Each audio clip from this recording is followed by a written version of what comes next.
Dans l'épisode précédent, nous avons exploré ensemble la nature du totalitarisme contemporain. Un totalitarisme sans uniforme, sans tyran unique, mais façonné par une idéologie omniprésente, celle de la capitalisation monétaire, et soutenue par une alliance diffuse de pouvoirs économiques, politiques et médiatiques. Si tu ne l'as pas encore écouté, je t'encourage vivement à commencer par là. Cet épisode trouve pleinement son sens dans la continuité du précédent.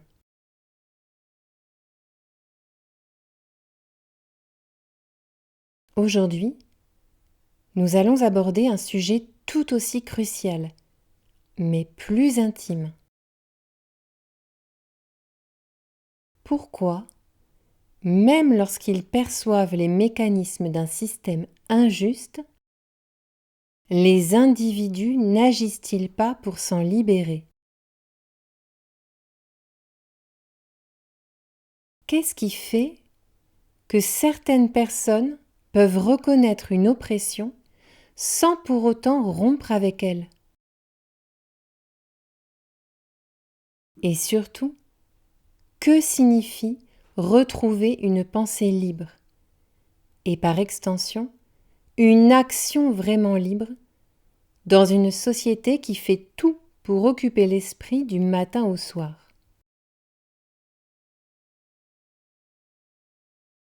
Cet épisode n'est pas une théorie abstraite. C'est une plongée dans la manière dont un totalitarisme façonne non seulement nos institutions, mais aussi nos habitudes, nos désirs et nos renoncements. Et c'est une invitation à regarder avec lucidité comment, parfois sans même nous en rendre compte, nous coopérons avec ce qui nous prive de liberté.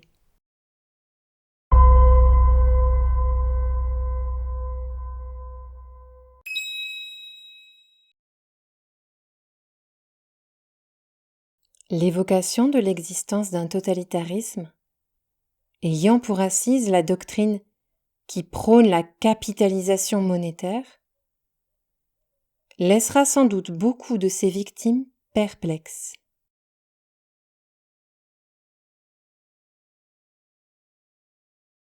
Cela est parfaitement normal, car les régimes totalitaires s'installent et prospèrent en manipulant l'opinion publique.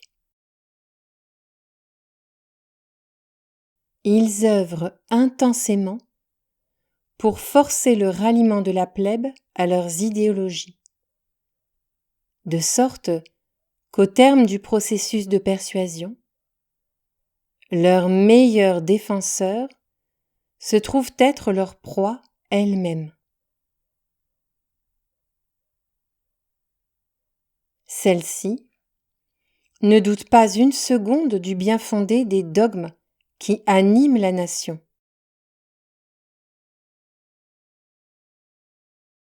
Il est donc manifeste qu'un totalitarisme éclot lorsqu'une majorité de la population est incapable de suspendre son jugement face à des axiomes piégeux présentés comme bons ou raisonnables par ceux qui y puisent leurs intérêts.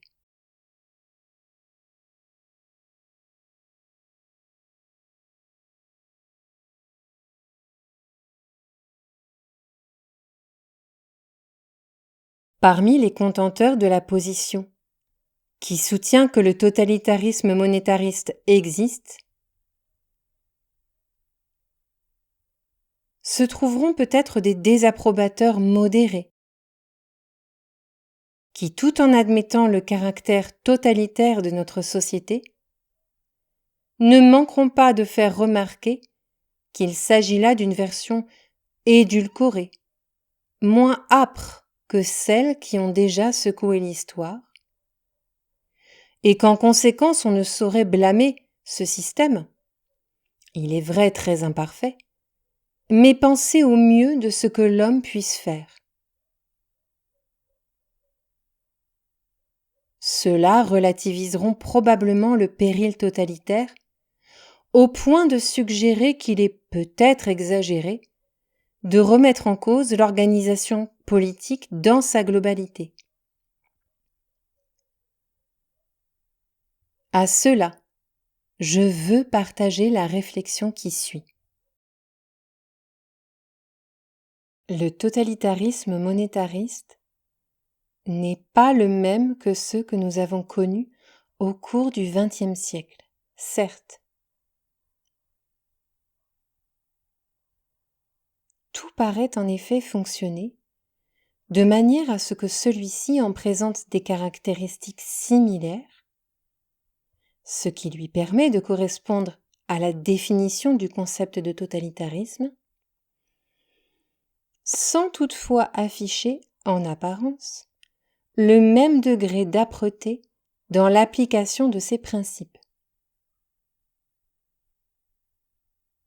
Nous pourrions dès lors parler peut-être d'un totalitarisme doux, en opposition au totalitarisme dur, qui se matérialisait en leur temps par des exactions très violentes, telles que par exemple les chambres à gaz ou les goulags. Ce serait, il me semble, céder à une analyse superficielle de la nature du totalitarisme contemporain.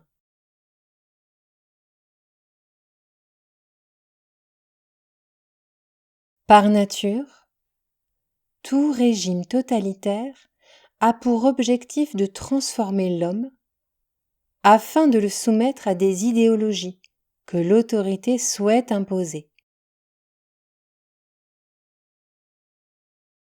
À l'époque de l'Allemagne nationale-socialiste ou à celle de l'URSS de Staline, cette transformation se concrétisait par le meurtre de ceux qui ne pouvaient s'y conformer. Maintenant que ces méthodes ont été exposées pour ce qu'elles sont, à savoir l'expression d'une cruauté féroce, il est impossible pour tout nouveau pouvoir ayant des velléités totalitaires d'employer publiquement les mêmes procédés. Ainsi, il est actuellement moins question d'épurer la société par l'élimination physique que par l'élimination financière, sociale et mentale. Il est davantage question de forcer les sujets de la nation à s'autodiscipliner pour se plier aux doctrines dominantes que de provoquer avec brutalité la mort de ceux qui ne peuvent s'y conformer. Si hier, la solution finale offrait aux nazis un moyen de régler par la violence physique la question juive, aujourd'hui l'impérialisme monétariste permet de contraindre les masses par la violence non physique au plébiscite d'une idéologie qui renforce la puissance d'une poignée. La conséquence très concrète de cette politique néo-totalitaire est qu'une existence de misère est imposée à celles et ceux qui refusent l'utilisation des monnaies d'État, ainsi qu'à ceux à qui la vie n'a pas réservé la possibilité d'acquérir cette ressource en quantité suffisante.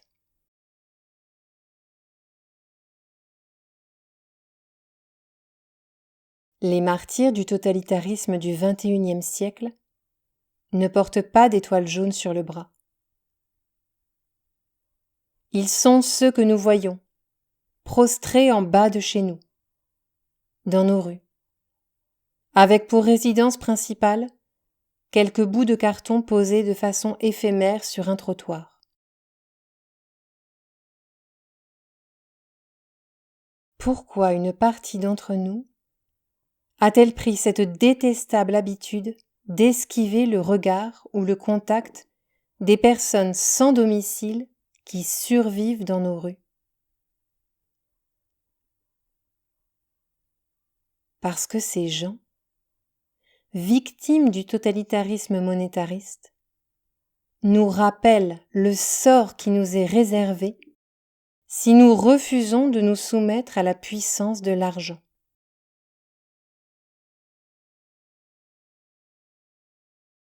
Pourtant, il aurait été possible de créer des sociétés libres, c'est-à-dire dotées d'appareils politiques qui tolèrent, encouragent et garantissent le développement des modes d'échange différents, sans rogner sur la qualité de vie humaine.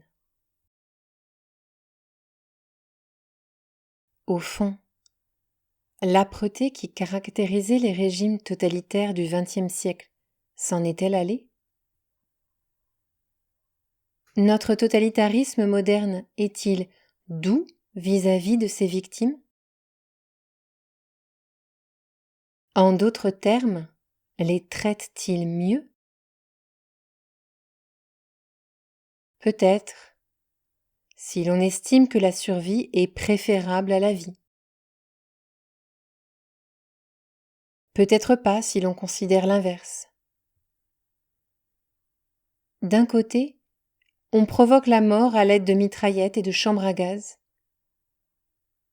De l'autre, on laisse la fin de vie survenir de manière précoce, en dépossédant ses victimes des moyens essentiels de subsistance. Dans un cas comme dans l'autre, les heureux survivants sont privés de leur droit de se positionner librement pour ou contre l'idéologie dominante. Dans un cas comme dans l'autre, ces rescapés sont exposés à tous les abus que pourrait commettre le pouvoir en place au nom de ses dogmes. Afin de juger si tel régime totalitaire est acceptable, faudrait-il que nous procédions à un décompte comparé du nombre de ses victimes? Estimerions-nous qu'une mort ayant pour origine des conditions de vie miséreuses est plus supportable qu'une mort dans un camp de concentration? Faudrait-il que nous mesurions l'intensité d'un totalitarisme au volume de ses meurtres plutôt qu'au nombre de survivants laissés en état de servitude? Tout ceci serait ridicule. Ridicule, d'abord parce que le propre des régimes totalitaires est de banaliser le mal. Il est donc vraisemblable que tout individu influencé par un totalitarisme actif soit enclin à minimiser la portée des exactions commises par lui. Ridicule ensuite, parce que la souffrance ne saurait être quantifiée et comparée, puisque par définition elle est subjective.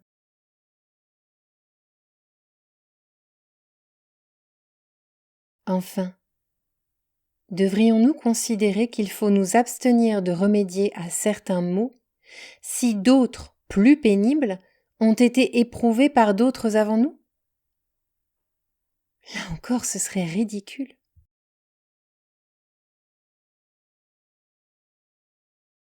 Ainsi, soutenir qu'il ne faut se garder de solutionner le totalitarisme monétariste parce qu'on estime qu'il n'atteint pas le même degré d'inhumanité que ses prédécesseurs relève au mieux de la bêtise et au pire de la paresse.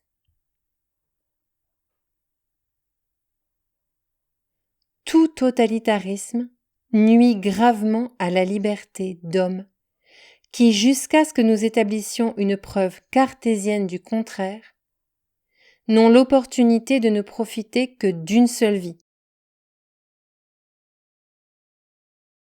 En conséquence, leur vie ou leur survie mérite qu'on remette en cause le totalitarisme qu'ils subissent.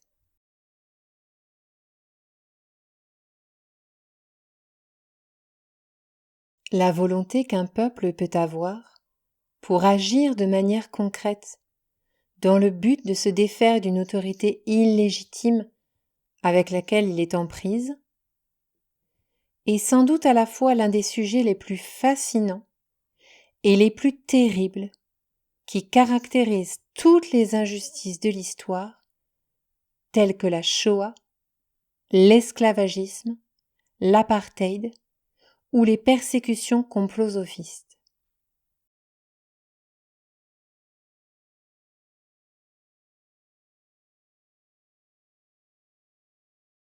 Il n'est pas suffisant qu'une personne exprime son désaccord avec telle ou telle iniquité infligée par un gouvernement, tout en continuant de cautionner celui-ci par l'observance des lois, le paiement des impôts, ou la participation au simulacre de démocratie qu'est l'élection d'un maître pour dominer la plèbe.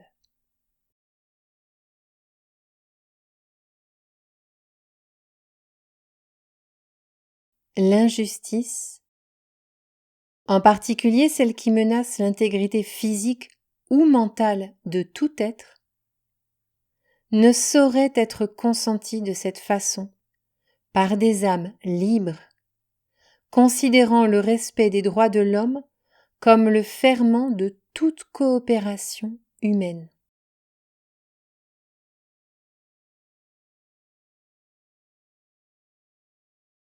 Or, dans un monde qui favorise l'hypercommunication via la multiplicité des médias et l'omniprésence des réseaux sociaux, il est très facile pour un individu de se prononcer contre une discrimination ou un abus en ayant le sentiment profond, peut-être sincère, d'avoir agi avec force, alors même que cette parole ne requiert aucun effort significatif et que son retour sur investissement est presque nul. Les mots se perdant dans l'amas des tweets et autres publications en tout genre, sans considération politique ou conséquences tangibles d'aucune sorte.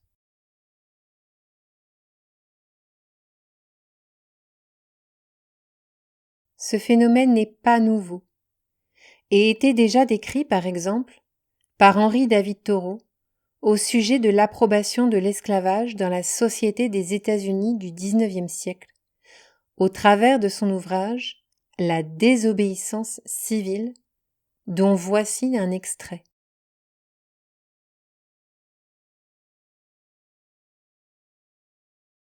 Ce qui importe, ce n'est pas tant que la foule soit douée d'une aussi grande bonté que vous, mais qu'il existe, quelque part, une bonté absolue.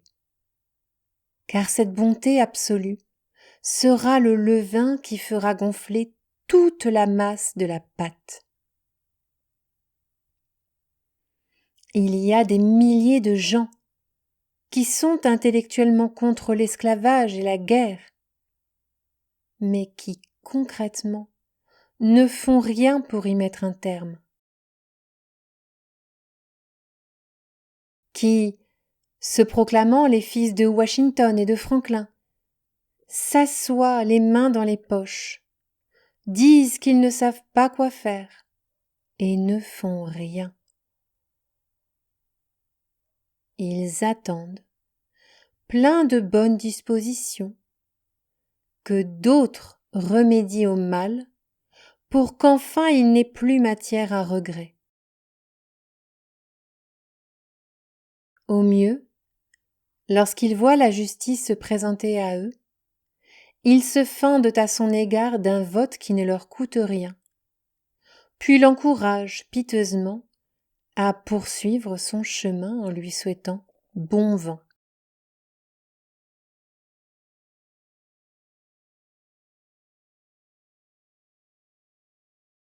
Ce que Thoreau nous explique dans son ouvrage est qu'il ne suffit pas d'adopter une attitude débordante de vœux pieux et de mots insignifiants pour mettre fin à une injustice. Il faut accepter de fournir des efforts et de s'exposer à des risques auxquels nous n'étions pas habitués auparavant.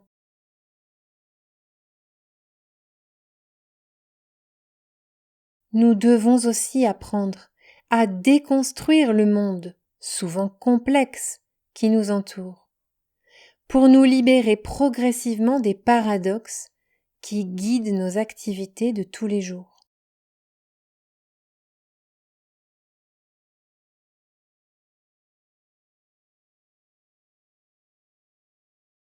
Dit autrement, et dans le contexte des brimades complosophistes, il est vain d'exprimer son mécontentement sur Twitter ou Facebook. Il est vain de lancer à qui daigne l'entendre qu'il suffirait que les peuples se soulèvent contre leurs dirigeants pour que tout change. Il est vain de soutenir un leader d'opinion en espérant que celui-ci résolve vos problèmes à votre place. Il est vain de tracter et de relayer des informations, même pertinentes, sur la situation sanitaire ou politique. Il est vain de se rendre tous les samedis en manifestation. Il est vain de créer un collectif local afin de préparer des apéritifs résistants entre amis.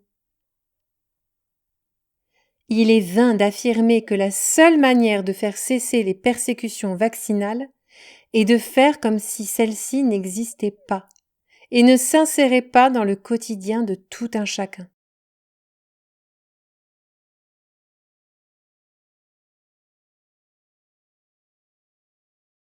Tout ceci est tout à fait vain si le citoyen qui conteste l'autorité ne se met pas en fait et en acte en situation d'engager un divorce avec le système qui l'oppresse.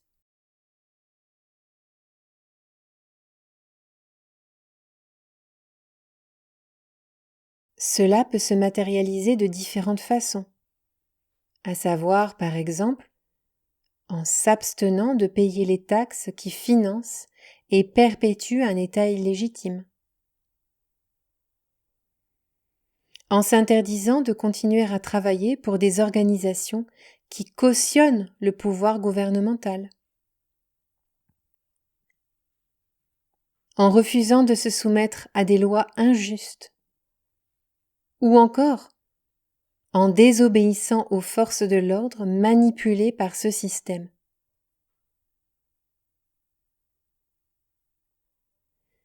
Il est vain d'entretenir une certaine forme de mollesse dans la révolte, car jamais la passivité n'est parvenue à défaire un régime totalitaire.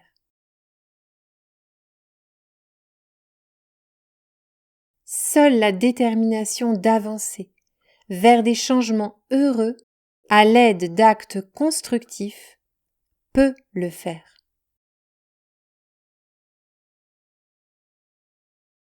Or, pour l'heure, la volonté d'engager des actions de rupture nous fait défaut. Et si nous sommes désireux d'y remédier, il serait judicieux de nous demander pourquoi.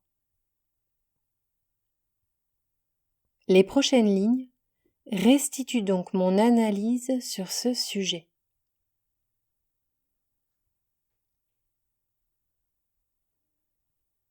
La raison pour laquelle la plupart des personnes conscientes d'endurer un totalitarisme ne réagissent pas pour se délivrer de leur fer semble résider dans ce simple fait.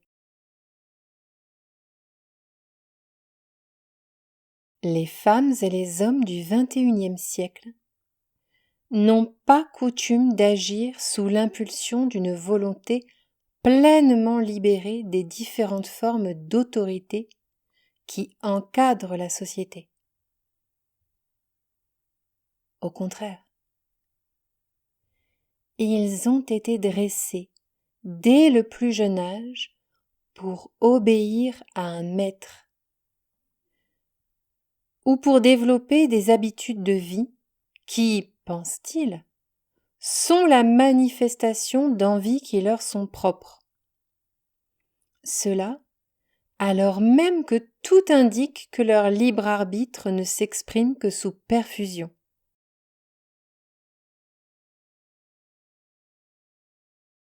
Car à bien y réfléchir, une très large partie des occupations qui donnent de la consistance à leur existence semble être davantage le fruit de leur servitude, de leur conformisme, ou bien encore de leur renoncement à l'effort que nécessite le rejet d'un modèle prédominant.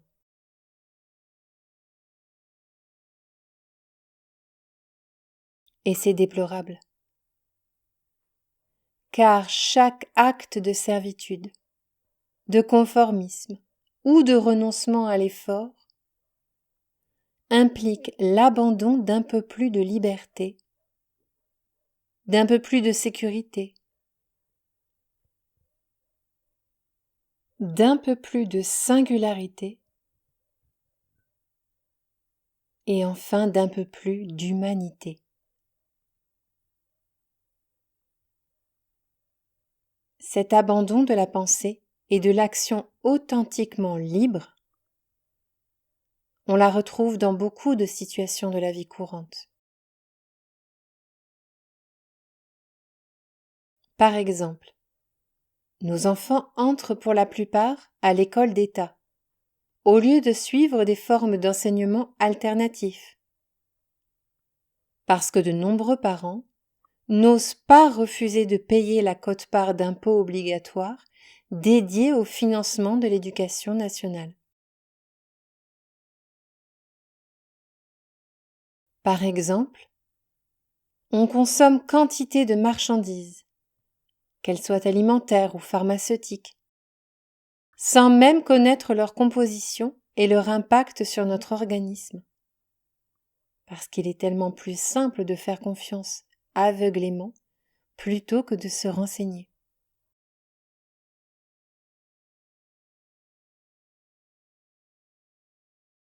Par exemple, l'écrasante majorité d'entre nous choisit un métier, souvent immoral et toxique, au sein d'un catalogue d'emplois prévu par le système économique en place, ce qui laisse très peu de marge de manœuvre pour inventer de nouvelles professions.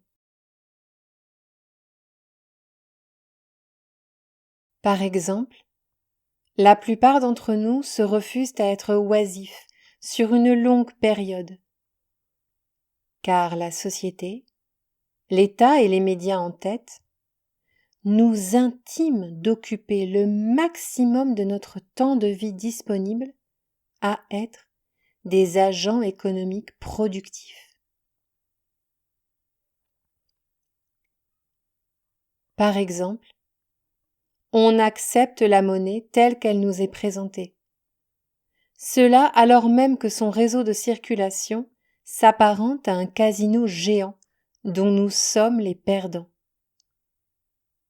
Parce que ces monnaies appartiennent à l'État, et que nous ne concevrions pas lui désobéir, puisqu'après tout, l'État, c'est nous. Par exemple, nous n'imaginerions pas défaire nos représentants politiques de leurs titres, y compris quand ils commettent des meurtres au nom de la guerre, puisque nous avons peur d'être nous-mêmes victimes de la violence monopolistique d'État.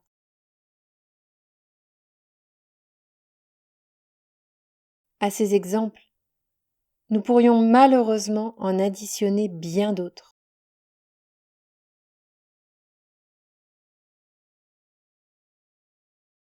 Alors que faire? Eh bien, comme toujours, lorsqu'on souhaite bien agir, il faut d'abord commencer par bien réfléchir.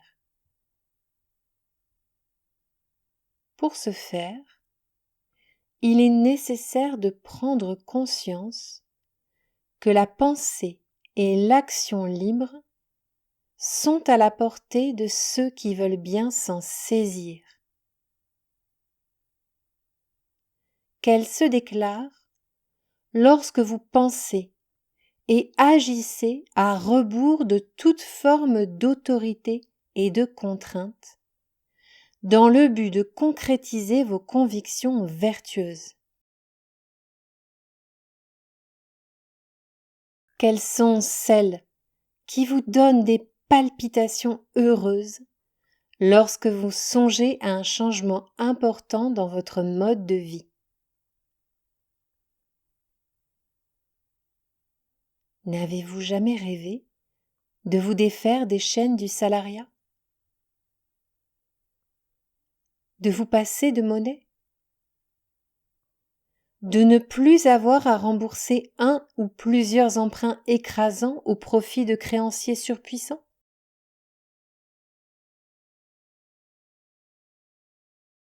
De cesser de courir après l'enrichissement et l'acquisition matérielle?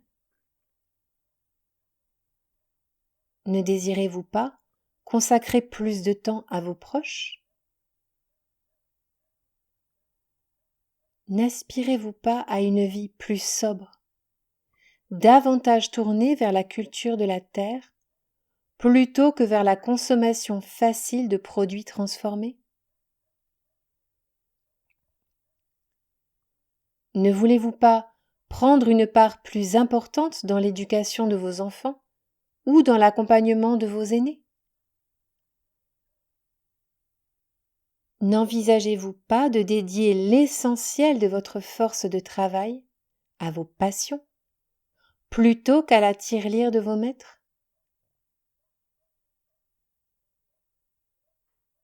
En ce qui concerne les faits de société qui vous touchent, ne souhaitez-vous pas disposer du pouvoir de parler et d'agir publiquement au lieu d'attendre la Saint-Glinglin en espérant que des énarques se mobilisent avec sincérité?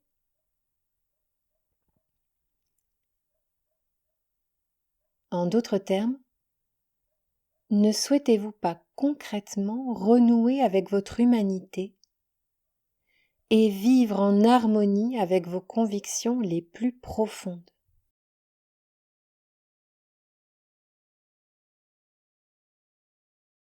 S'il faut admettre que certains parviennent à résoudre quelques-unes de ces problématiques fondamentales de la vie moderne, malgré le totalitarisme, il faut aussi souligner que cela reste une poignée d'heureux hasards dont l'existence est rendue possible parce que ceux qui en bénéficient profitent de situations non prévues par les détenteurs des différentes formes d'autorité actuelles.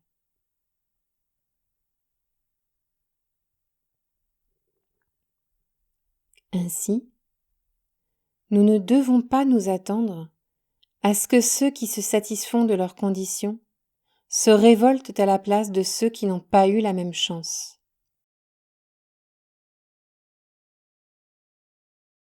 Il faut que ces derniers concèdent que leur libre arbitre a jusqu'ici été dénaturé par les intentions des pouvoirs politiques, économiques et financiers qui gouvernent la société du XXIe siècle.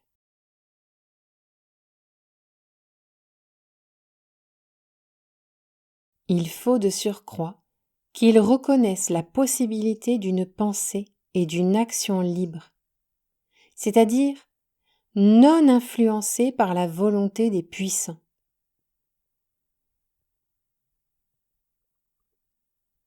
Il faut qu'ils s'autorisent la folie de penser qu'un autre monde est permis et qu'ils peuvent en être les contributeurs. Ceci en dépit des sarcasmes habituels des sophistes en ce qui concerne le prétendu caractère irréaliste des utopies.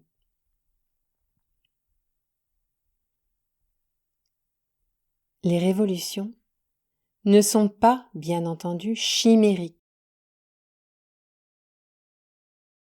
Elles surviennent tout simplement lorsqu'il existe un écart manifeste entre les formes de vie imposées par les classes dominantes et celles auxquelles aspirent les membres de la nation.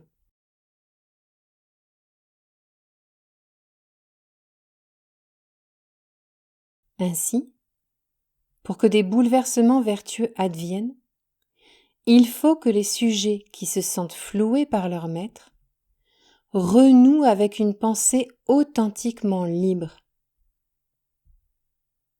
c'est-à-dire qu'ils s'autorisent à concevoir et mettre en œuvre la société qui leur permettra d'être libres, de mener leur vie comme ils l'entendent.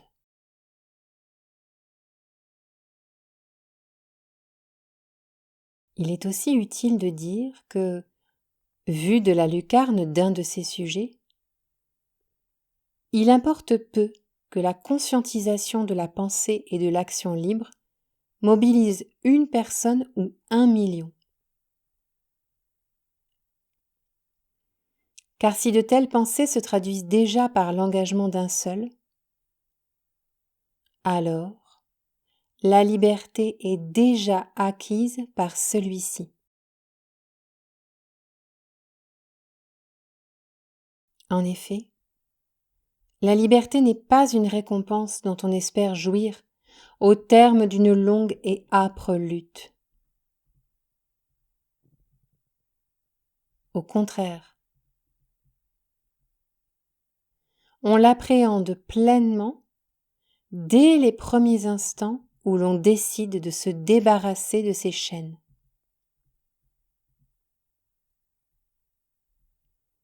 La liberté est d'abord une expérience de pensée, avant de devenir un état de fait.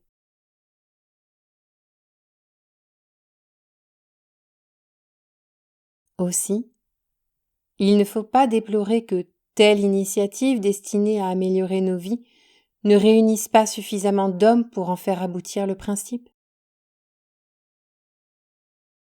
Il faut plutôt regretter de ne pas être libre par manque d'investissement personnel dans tout type d'action ayant pour objectif d'aligner nos habitudes de vie avec nos convictions.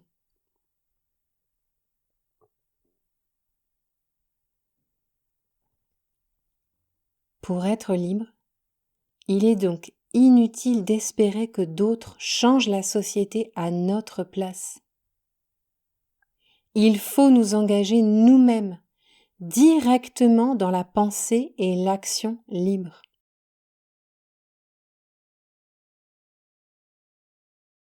Votre vie ne saurait attendre qu'advienne je ne sais quelle chimère qui vous rendra la liberté peut-être un jour, sans même que vous n'ayez eu à fournir ne serait-ce qu'une once d'effort.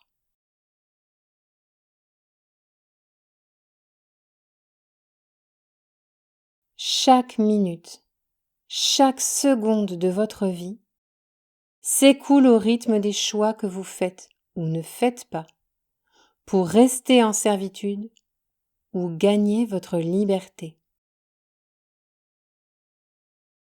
Votre volonté, actionnable à tout instant, est donc la seule capable de changer le paradigme de votre existence.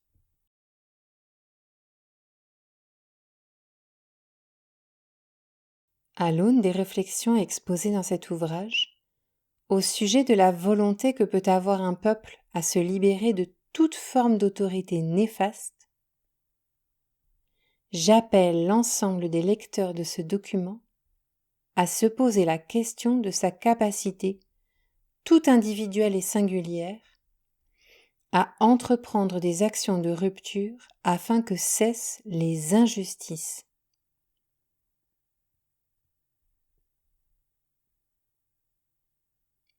Vous ne devez pas tomber dans le piège tendu par nos gouvernants, qui consiste à vous laisser guider par des énarques lorsqu'il est question de choisir la manière dont vous souhaitez vivre.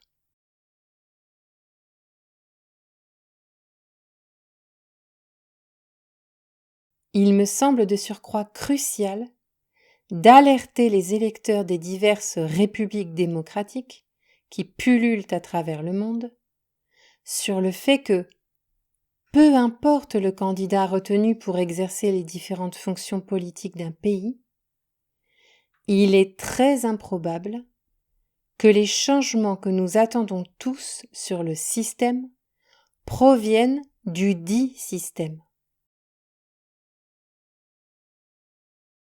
Pourquoi celui-ci, alors qu'il favorise une hyperconcentration de l'autorité vers le président de la République, choisirait tout à coup d'y mettre fin, en particulier dans un contexte où tout type d'événement constitue un cas de force majeure qui légitime de lui conférer des attributions dont il ne disposait pas en temps normal?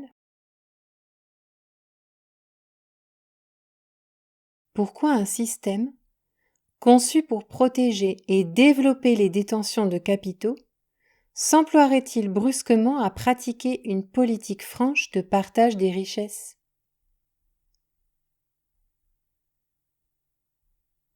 Pourquoi une démocratie qui présente ses élus comme des experts, des professionnels de l'exercice de l'État depuis des décennies, retournerait-elle d'un coup sa veste pour confier le pouvoir au peuple?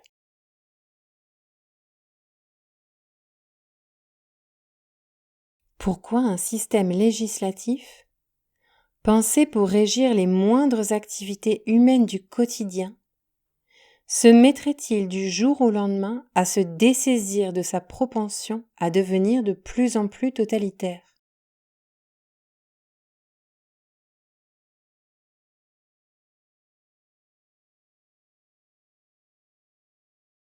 Pourquoi les imbrications complexes, mais trop étroites, qui existent aujourd'hui entre les différents types de pouvoirs, exécutif, législatif, judiciaire, médiatique, éducatif, scientifique, se relâcherait-elle soudainement, abandonnant par là même le formidable outil de contrôle des masses qu'elles offrent à nos dirigeants?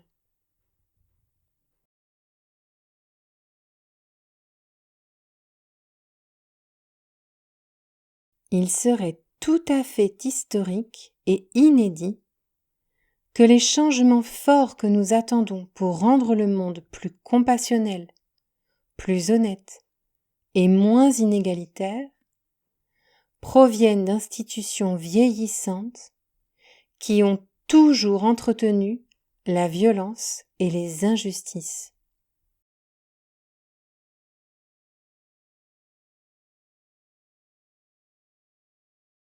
Il serait très surprenant que nos stars de la scène politico-médiatique cessent tout à coup d'être des virtuoses de l'éloquence pour se transformer en professionnels de la politique.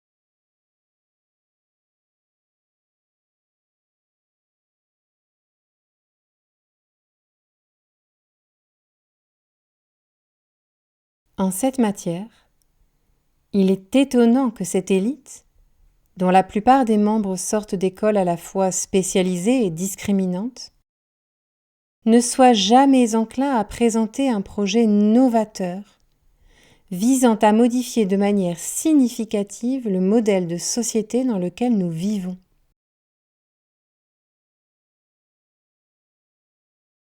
Il est étrange que ceux-ci ne se montrent pas plus créatifs pour proposer des formules de gouvernance qui tendent vers davantage de démocratie.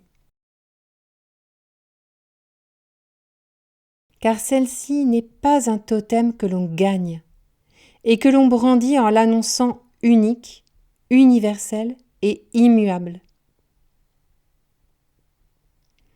Celle-ci est un objectif vers lequel les organisations politiques vertueuses devraient tendre sans jamais la déclarer tout à fait acquise. En résumé, il est étonnant que nos supposés savants ou professionnels de la politique ne démontrent pas plus fréquemment leur capacité à prendre du recul pour nous parler du champ des possibles, c'est-à-dire des systèmes politiques présents, passés et futurs. Je pose la question. Nos experts de la politique seraient-ils bel et bien experts de la politique ?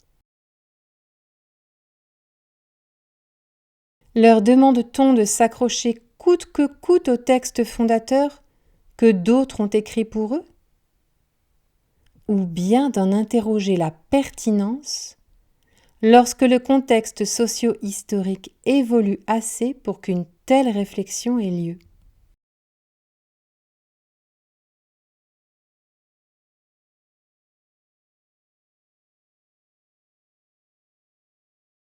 Au regard du vide créatif que nous observons depuis 200 ans de la part de nos représentants, il semble qu'il y ait désormais à montrer au monde que de nouveaux modes d'organisation sont possibles et que ceux-ci sont tout autant, voire davantage enclins à répondre aux enjeux sociétaux de notre temps.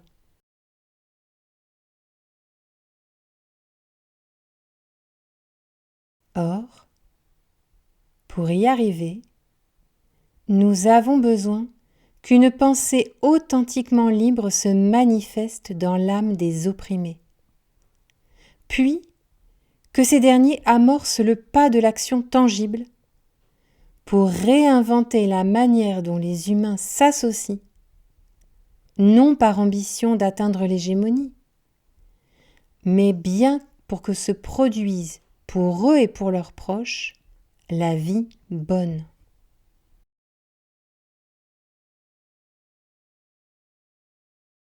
Alors, comment faire concrètement pour renouer avec la pensée et l'action libre dans la société du XXIe siècle ?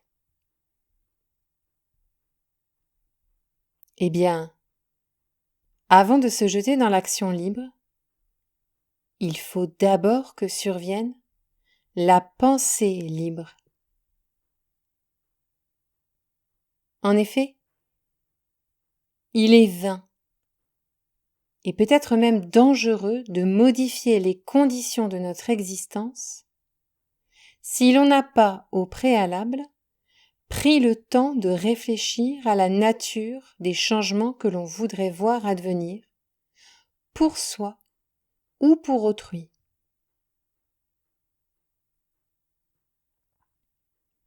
Ainsi, tout acte d'émancipation débute logiquement par une pensée lucide, nourrie grâce à un minimum de recul sur le monde.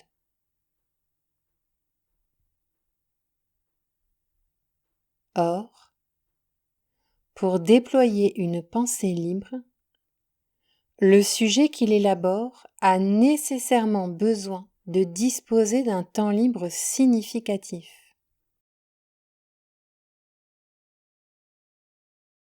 Malheureusement, nous n'évoluons pas pour l'heure dans une société ayant fait de la démocratisation du temps libre un objectif principal. Au contraire, tout est fait pour nous occuper l'esprit du matin au soir. Notons par ailleurs que la seule discipline capable d'aiguiser les facultés de pensée des hommes, à savoir la philosophie, a été bannie de l'éducation régalienne dont l'État a le monopole.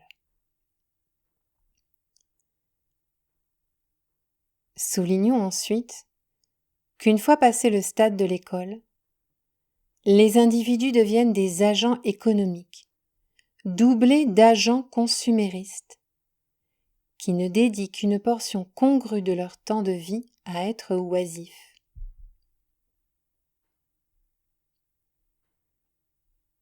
Le travail ayant la réputation de pomper l'énergie de ces agents, il ne leur viendrait pas à l'esprit de s'adonner à la philosophie au moment où, enfin, ils disposent d'un peu de temps à consacrer à eux-mêmes et à leurs proches.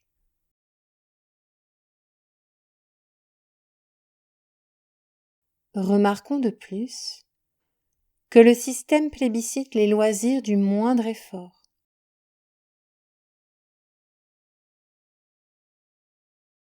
Ceux-ci ne nécessitent dans la plupart des cas que d'appuyer sur un bouton pour allumer un écran, et, si effort il y a malgré tout, il est plus question d'améliorer les caractéristiques physiques de ses muscles plutôt que celles de son cerveau.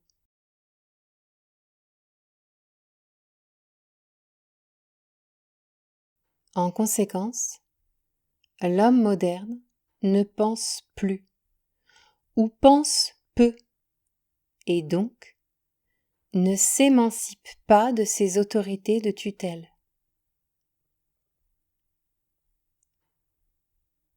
Pour devenir libre, il faut ainsi que nous nous interrogions tous sur les solutions très pratiques à mettre en œuvre pour trouver des moments pour penser.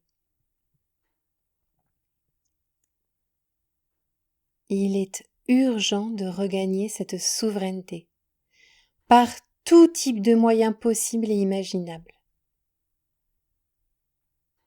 Accepter de toucher moins de monnaie si cela est permis, ou recourir davantage à des formes d'échange alternatifs, par exemple la june. Envisager de diminuer sa durée de travail. Même une demi-journée par semaine est suffisant pour se consacrer à l'exercice essentiel qu'est la pensée. Changer de métier au profit d'une occupation professionnelle moins chronophage. Prendre un congé sabbatique. Rompre ses abonnements aux services de vidéo en ligne ou à sa salle de sport préférée. Acquérir des livres utiles pour méditer sur ce qui nous entoure et développer son esprit critique.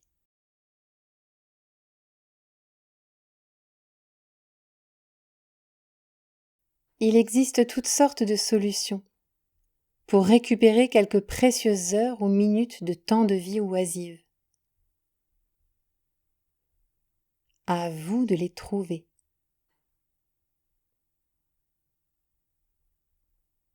Peut-être en chemin, estimerez-vous que cette quête du temps libre est difficile à mener, car elle demande de réaliser quelques sacrifices.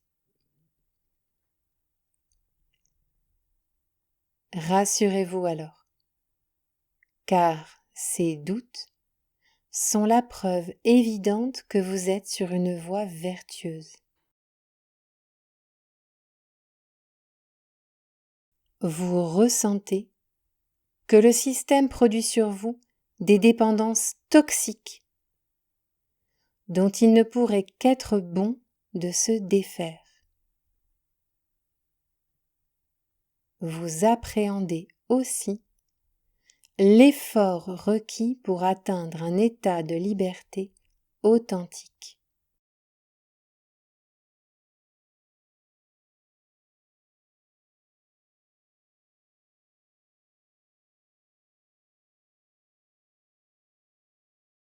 En arrivant jusqu'ici, tu viens d'accomplir quelque chose d'essentiel. Tu t'es offert un moment pour réfléchir, pour questionner, pour remettre en perspective ce que l'on présente trop souvent comme des évidences. Cette exploration n'est pas théorique. Elle touche à la manière dont nos habitudes, nos peurs, nos automatismes et nos renoncements peuvent nous maintenir dans des formes de servitude que nous ne percevons même plus.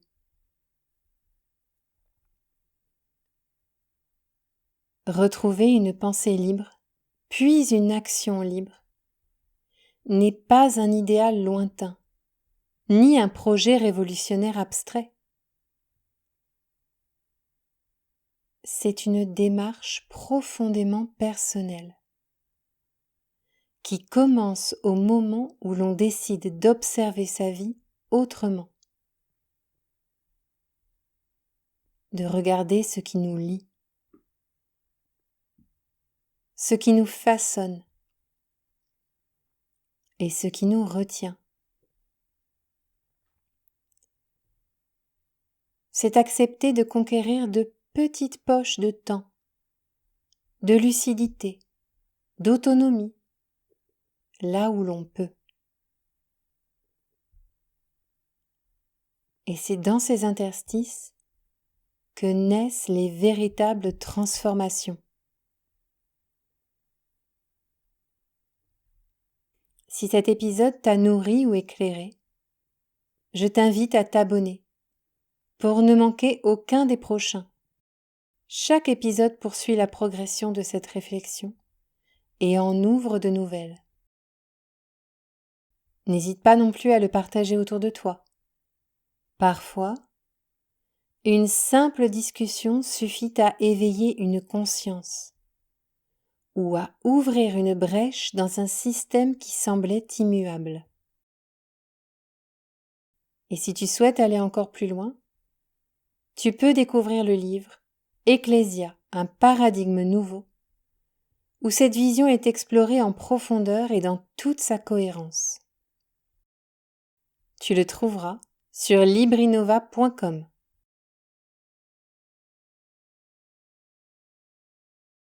Avant de te laisser, j'aimerais te proposer une dernière question. Tout au long de cet épisode, on a parlé de pensée libre, d'action libre, et de ce qui nous retient parfois plus que nous l'admettons. Et cette réflexion n'a de sens que si chacun se demande honnêtement où il en est. Alors dis-moi, qu'est-ce qui, dans ta propre vie, t'empêche le plus souvent d'agir librement alors que tu sais ce que tu voudrais changer? J'aimerais beaucoup lire tes réponses en commentaire. Merci d'avoir pris ce temps pour réfléchir, pour questionner et pour rouvrir l'espace de la liberté avec moi. À très bientôt pour la suite.